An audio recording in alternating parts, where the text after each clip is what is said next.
Hello, my name's Fabian Warner. I graduated from St. Francis High School 2003. I spent obviously 3 fantastic years of my life there, forging all kinds of relationships that remain fully intact today. A lot of that had to do with the community and the tradition of St. Francis. Played basketball there for 3 years. I played 2 years of football. I think when you are from a different ethnic background and your parents are immigrants, one thing that I really took from that was, my real family, like blood family, wasn't here. So a lot of the time, other Black people become your family. The sense of a belonging and a community, and because you share Christmas and Easter, and you're getting together with different set of not blood related family, but people that just become your family. So I think there was always that there's always been that sense that you're my family even though we're not blood. I think it was like that at St. Francis, especially for the Black community there. We were pretty tight. I mean, to this day I'm still buddies with all of those guys.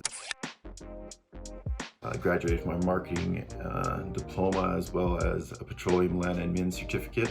Got my career going in oil and gas.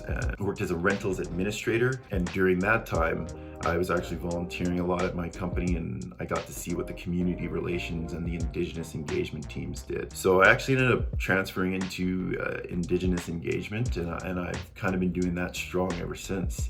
I now work for a company called Cyrus Murphy Joint Venture, where I do Indigenous and local engagement for that company as well as business development. So as of January 1st, 2021, I actually launched my own business called Menz League, and that's centered around men becoming vulnerable and being able to have conversations and just becoming better. Surrounded by 4 major pillars, mental health being the biggest one, physical health, relationships, and financial aptitude. That's been a fun ride to start my own thing. Scary. You never really have a roadmap for these things, and you learn a lot when you start your own business, but it's been really fun, and I'm hoping that we can change the world a little bit with that.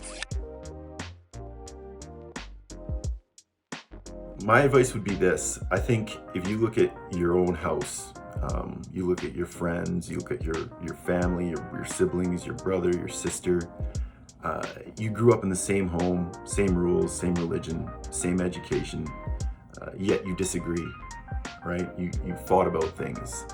You don't think the same all the time. So the way I look at the world is if you can't think the same as your sibling, how can we expect people who come from different houses, different ethnic backgrounds, different friendship groups to think the same way that we do? If you've experienced any of these kind of things, I think the first and most important thing is you got to be able to talk about it. Whether that's with your family, your friends, a mentor.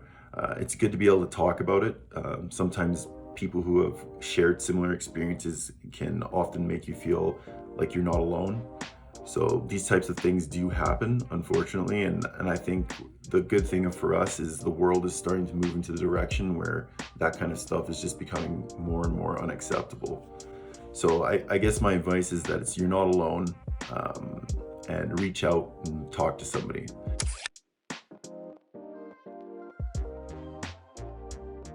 Honestly, it's unfortunate that sometimes it takes negative and very, very, very loud situations to start the ball moving for change. And that's how I kind of look at the BLM. And I think it was also because of COVID. I think a lot of people were locked down, they were taking in information, and people were reflecting, and it just all came together. And unfortunately, I think it was needed. But like these types of things that were happening during the BLM have been happening for a while. It's been years and years and years and years of this kind of stuff happening, and social media and kind of the way the world's going. And you guys, the youth, who are being taught that, we're all equals, and being different color skin is becoming more and more of a normal thing now. I think it was needed, and I think it was just the beginning. And hopefully we can continue to go in that direction. That's the kind of world I think I want to live in, and I'm pretty sure most of you guys want that too. In 1909, Amber Valley, originally known as Pine Creek, located in Alberta, was founded by African American families from mainly Oklahoma and Texas.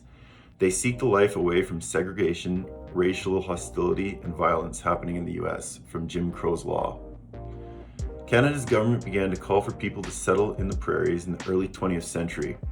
By 1910, approximately 300 men, women, and children had moved. Amber Valley was isolated from other towns, therefore the people had to rely on each other to thrive. Many began to occupy land abandoned by Europeans who fled due to the infested crops, for example. They worked to restore the land, which took a couple years, and began farming and working. Women were working as midwives, traveling on horseback, running groceries, and later making uniforms for baseball teams that were created. In this community, there was a school called the Toll School, where children were educated until grade 8. It was also used for church, meetings, and other events. Amber Valley is no longer an active community. However, there is a community hall with a small museum of household items and preserved pieces of history.